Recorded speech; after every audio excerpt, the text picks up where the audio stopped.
వ్యాస విజయం 18వ అధ్యాయం. శ్రీరామ జయ రామ జయ జయ రామ.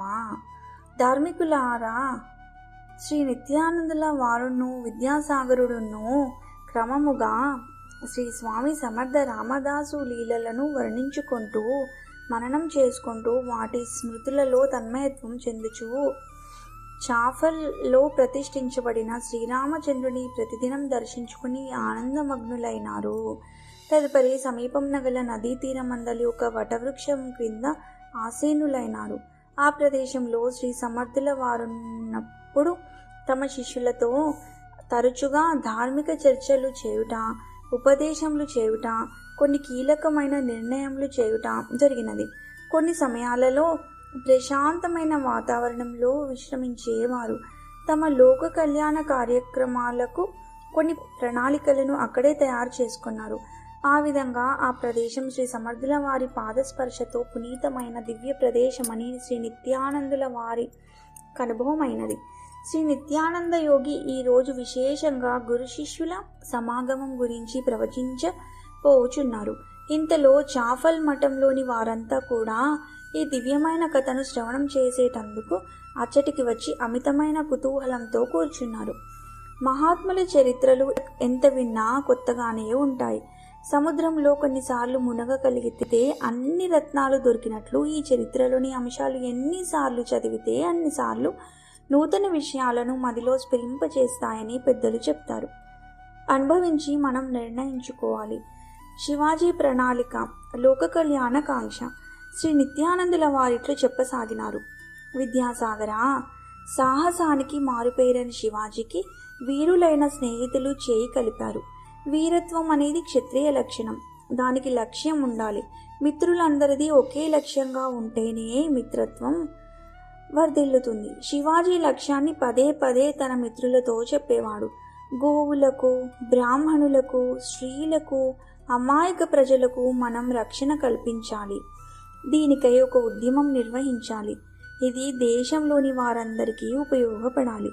ప్రజాదరణ పొందాలి. అందరూ సుఖపడాలి అని చెప్పేవాడు. శివాజీకి మిత్రులలో ముఖ్యులు తానాజీ, యశాజీ, కంకు, మాజీ, ఫసల్కార్ అనువారు. ఈ నలుగురు వీరులది ఒకటే లక్ష్యం. కానీ దీనినెట్లు సాధించాలని మదనపడేవారు. నిరంతరం సమాజ ఉద్ధరణ గురించే యోచించేవారు. ఒక రోజున శివాజీతో తానాజీ ఇలా సలహా చెప్పాను. నీవు రక్షణ గురించి యోచిస్తున్నావు. రక్షణ అనే కర్తవ్యానికి ముందు కొన్ని హంగులు సమకూర్చుకునవలెను. ఎదుటి వారిపై దాడి చేయుట తటస్థించినప్పుడు నలుగురే సరిపోము. మనము సైన్యమును తయారు చేసి ఆయుధ సామాగ్రి, ఆహార సామాగ్రి సమకూర్చవలెను. అందరికీ అశ్వములు కావలెను. అవన్నీ సమకూర్చుటకు భారీగా ధనమవసరము అనగా మిత్రులందరూ నిజమేనని ఒప్పుకొనిరి. యశాజీ, మన ధనమంతయు అక్రమంగా లూటీ చేసిన ధనవంతులు ఎవరెవరున్నారో వారి వద్దనే తేవలేనని అనెను. వారు మన మాటలు నమ్మి ధనమెత్తురా, పైగా శత్రువులుగా జూతురనెను తానాజీ. అయినచో మరేముందురు అని శివాజీ ప్రశ్నించెను. ముళ్ళును ముళ్ళుతోనే తీయవలెను. ధన సమీకరణముకు దోపిడీ మార్గమే అనుసరణీయమని బాజీ, తానాజీలు సూచించిరి. శివాజీ ఎట్టి పరిస్థితులలోనూ మనకు దోపిడీ మార్గం వద్దనెను.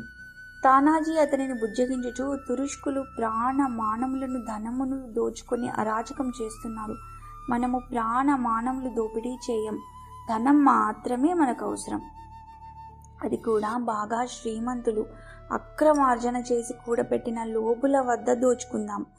ఇదియో సంఘానికి మేలు చేయుటకే గాని మనం తినుటకా అనుభవించుటకా అని వాదించను. ఈ విషయంలో శివాజీ మిత్రులతో ఏకీభవించలేక మానసిక అశాంతికి గురి అయ్యను. అప్పుడు ఎంతో చాకచక్యంగా తానాజీ, మిత్రమా, మన యోచన మాతాజీ సర్కార్కి విన్నవింతుము. వారు ఎట్లు నిర్ణయించినా మనం అట్లు నడుచుకుందాము అని అందరికీ సమ్మతమేనా అనగా మిత్రులంతా సంతోషించారు. నలుగురు మిత్రులను మాతా జిజియాబాయి వద్దకు పోయి వారి ఆశయాలను, వాటిని అమలు జరుపుటకు కావలసిన ధన సమీకరణకు తాము వేసిన పథకమును ఆమెకు వివరించింది. అంతా విని ఆ మాత, మా శివ ఏమంటున్నాడు అని ప్రశ్నించాను. శివాజీ, మా ఆలోచనలను స్వీకరించుటలేదు సర్కార్, తమరే చెప్పండి. దుర్మార్గులే కదా వక్ర మార్గాలలో జనులను పీడించి సొమ్ము కూడా పెట్టుకున్నారు. పరమతస్థులకు దాసోహం చేస్తూ స్వమతస్థులకు హాని కలిగించేవారు దుష్టులు కాదా? మాతాజీ తమరే చెప్పండి అని. మన దుష్ట శిక్షణలో చంపడాలుండవు. మన వాళ్ళ బుద్ధులను మార్చడానికి ఇది ఒక ఉపాయం మాత్రమే సర్కార్. ప్రాణ నష్టం, మాన నష్టం, హత్యలు చేయకుండానే మన కార్యాన్ని బెదిరింపులతోనే వీలైనంత వరకు సానుకూలం చేసుకుంటాం. పిరికితనాన్ని దూరం చేసి అందరికీ వీరోచిత భావాలు కలిగిస్తాం.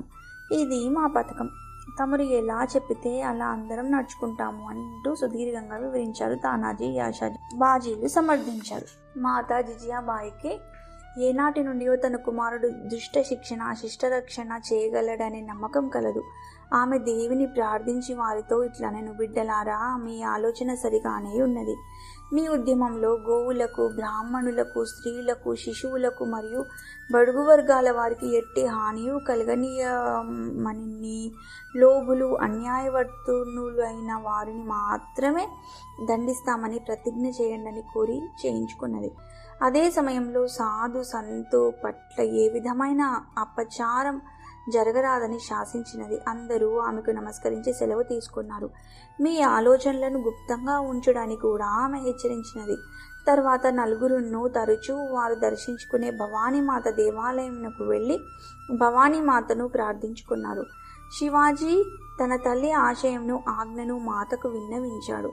హే మాత, దుష్ట సంహారిణి, త్రిశక్తి స్వరూప, లలిత, బాల, చాముండి, దుర్గా, భవాని, రాజరాజేశ్వరి అనే అనేక రూపాలతో దైత్యుల సంహరించినావు. జనని, నీ ప్రతాపమంతయు ఏమైనది? ఈనాడు నా దేశ ప్రజలందరూ నిర్వీర్యులై దుఃఖసాగరంలో మునిగినారు. వీరిని ఉద్ధరించు తలంపే నీకు లేదా తల్లి? నాకీ రోజున నీవు సమాధానమిచ్చి తీరవలసినదే అని ధ్యాన నిష్టలో కూర్చుండెను. భవానీ మాత కటాక్షం. విద్యాసాగర, మాత ఎంత కరుణామయి. ఆమె కూడా శివాజీలో ఇటువంటి ఆకాంక్ష కలగాలని సంకల్పించినదా అన్నట్లుగా కొంతసేపటికి అతని ధ్యానమందే దివ్య తేజో విరాజమానమైన స్వరూపంతో ప్రసన్నమై, వత్సా శివా, నీవు నా అంశవే కదా. నేను నీ రూపంతోనే దుష్ట శిక్షణకు సంకల్పించినాను. ఇదిగో ఈ కరావాలమును గ్రహించుము. దుష్టత్వమును రూపుమాపము. మాతృదేశ శృంఖలములను ఛేదించి ధర్మస్థాపన మొనరించుము. నీకి అఖండమై ఆచంద్ర తారార్కమై వెలయగలదని ఆశీర్వదించినది. శివాజీ బాహ్య స్థితికి వచ్చి కన్నులు తెరిచి చూడగా ఎదుట భవానీమాత ప్రసాదిత ఖడ్గము తలతల మెరియుచుండెను. అపరిమిత ఆనందంతో అంబ ఆశీర్వాద రూపమైన ఖడ్గమును చేతబోని ఆలయం వెలుపలకు వచ్చుచున్న మిత్ర బృందము జై భవానీమాతాకి జై అంటూ జయ జయ ధ్వానాలు చేసిరి. ఆలయ ధర్మకర్తలు ఆశ్చర్యానందములతో వారిని దీవించిరి. శివాజీని ఆలింగనర్చుకుని స్వాతంత్ర్య భానోదయంనకై మేమందరము నిరీక్షించదమని వారి మద్దతును తెలిపిరి. శివాజీ వినూత్న కాంతిరేఖలు ముఖమండలమున మెరియుచున్న ధీర గంభీరుడై దేవి వాక్కులను మనము అనుసరించవలెను అని మిత్రులతో పలికెను. అదేవిధంగా ఎటుపోయినను ఎవరికిన్ని ప్రాణహాని కలగకుండా ధనము మాత్రమే కొల్లగొట్టి తెచ్చుట ప్రారంభించెను. తానాజీ చతురతతో అశ్వబలమును, ఆయుధ బలమును సమకూర్చెను. దోపిడీ జరిగిన ఇంటిలోని వారిని కట్టిపడవేయుటయే కాని ఎవరిని కొట్టుటలేదు. ఇదేమి వింత దోపిడీ అని మర్నాడు వారు చర్చించుకునేవారు. గూఢచారుల ద్వారా వార్తలు తానాజీ, బాజీలు సేకరించేవారు. ప్రజలు ఎవరో వింత దొంగలు వస్తున్నారు అని చెప్పుకుంటున్నారు. సొమ్ము మాత్రమే నష్టపోతున్నాము. తురుష్కులైతే ప్రాణాలే తీసేవారు. వీరెవరో మంచి దొంగలేననుకుంటున్నారని వార్తలు కర్ణాకర్ణిగా విని ఈ ఉద్యమంలోనికి వీరులు చాలా మంది వచ్చి చేరుచున్నారు. భవానీమాత కటాక్షంతో ప్రజలలో దేశభక్తి చైతన్యం ప్రబలింది. వీరుల అండదండలు మనకున్నాయనే ధైర్యంతో, ఉత్సాహంతో ఉరకలు వేస్తున్నారు. అప్పటికి శివాజీ వయస్సు 15 సంవత్సరములు మాత్రమే. విద్యాసాగర, అదే సమయానికి శ్రీరామదాస స్వామి వారు 12 సంవత్సరములు తపోనిష్టను, 12 సంవత్సరములు తీర్థాటనమును ముగించుకొని శ్రీరామచంద్రుల వారి ఆజ్ఞానుసారం ధర్మ ప్రబోధములు చేస్తూ దేశ సంచారంలో ఉన్నారు. కర్ణాటక, కొంకణ మహారాష్ట్రములలో వారి ప్రబోధాలు హిందూ మత స్థిరత్వంనకు దేశభక్తికి దోహదం చేస్తూ అనేక మందికి కలిగిన సోమరితనాన్ని నిద్రమత్తును వదిలించే విధంగా సాగుచున్నవి. శివాజీకి కొన్ని చోట్ల శ్రీ సమర్థుల వారి మహిమలు తెలిపే మహాద్భాగ్యం కలిగింది.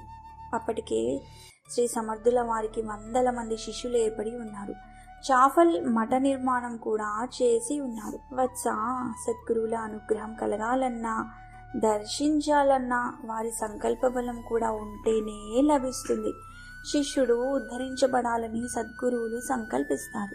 శిష్యుల తపన కూడా తోడైతేని గాని సద్గురువు దర్శన, స్పర్శన, సంభాషణ, వందన భాగ్యం కలగనేరదు.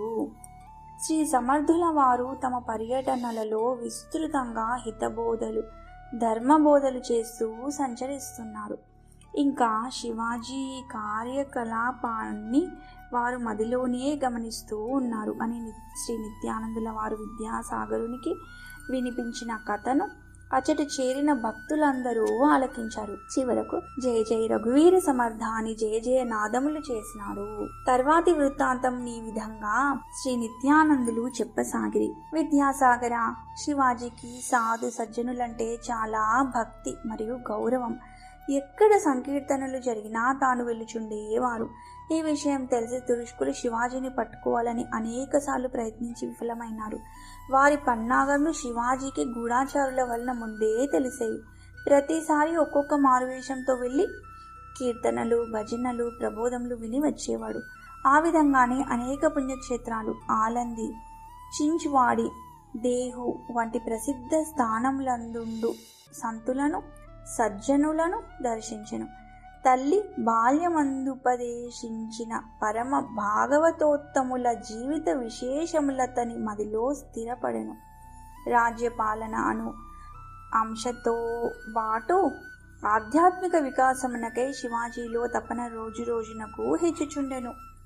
శివాజీ తుకారాం బాబాను దర్శించుట. శివాజీ ఒకనాటి సాయంకాలం సాధారణ పౌరునిగా ఆలందికి చేరుకుని జ్ఞానేశ్వర సద్గురు మౌలి వారి సమాధి మందిరం ముందుకు రాగానే సంత్ తుకారాం బాబా వారి సంకీర్తన వినిపించినది.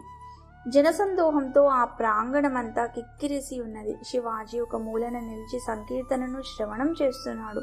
సంత్ తుకారాముల వారు ఆనాడు శ్రీ జ్ఞానేశ్వరులు భగవంతుని ప్రార్థించిన విధానమును, ఆ వైభవాన్ని కీర్తన రూపంలో వర్ణిస్తూ ఉన్నారు. ఆహా, ఆనాటి ఆ వైభవమును మననం చేసి తీరవలసిందే అని నిత్యానందులు మైమరుపు ముఖమండలమందు ప్రకాశించగా తుకారాం మాటల్లో ధ్వనించిన బోధనలన్నిట్లు చెప్పసాగాను.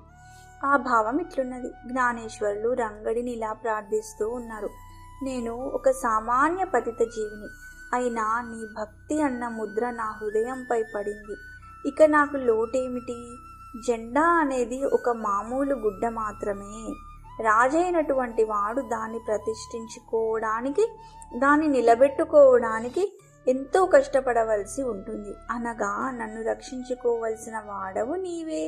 నేను ఆ జెండా వంటి వాడను.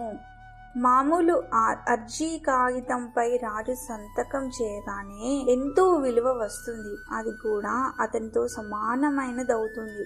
అదే స్థితి నాది. నేను చిన్న ఆర్జీ పత్రాన్ని, నీ భక్తి అనే ముద్ర దానిపై పడింది. నీ గుణగానం చేస్తూ నీ యశస్సు అనే జెండాను చేతిలో ధరించి తిరుగుచున్నాను. నీవు సంతకం పెట్టిన ఈ పత్రాన్ని కాపాడుకునే భారం నీదే. దేవాదిదేవ, క్షీరసాగర శయన, సంసార సాగరం అనేది చాలా భయంకరంగా కనిపిస్తుంది. నిన్ను ఆశ్రయించిన వారికి, ఏ మరక నీ నామాన్ని స్మరించే వారికి అది అంత లోతైనదేమీ కాదు. ఆ సంసారం అనే సముద్రం వారికి నడుము వరకు కూడా ఉండదని తెలపడానికే కదా తండ్రి నీవు నడుమున 2 చేతులుంచి నిలిచి ఉన్నావు అని ఆ స్వామిని ప్రార్థిస్తూ ఉన్నాడు. జ్ఞానదేవుని వైభవాన్ని తుకారాము కీర్తిస్తున్నాడు అంటూ సంకీర్తనం ముగించారు. ఆ ముగింపులో జయ జయ నాదములిట్లు చేశారు. రామకృష్ణ హరి, జయ జయ పాండురంగ విఠల హరి అంటూ ముగించారు. ఈ అధ్యాయం చాలా పెద్దదిగా ఉండడం వలన 2 భాగములుగా చేసి ఈ అధ్యాయాన్ని ఇంతటితో నిలిపివేసి 2వ భాగాన్ని వచ్చే వారం చదువుతాము.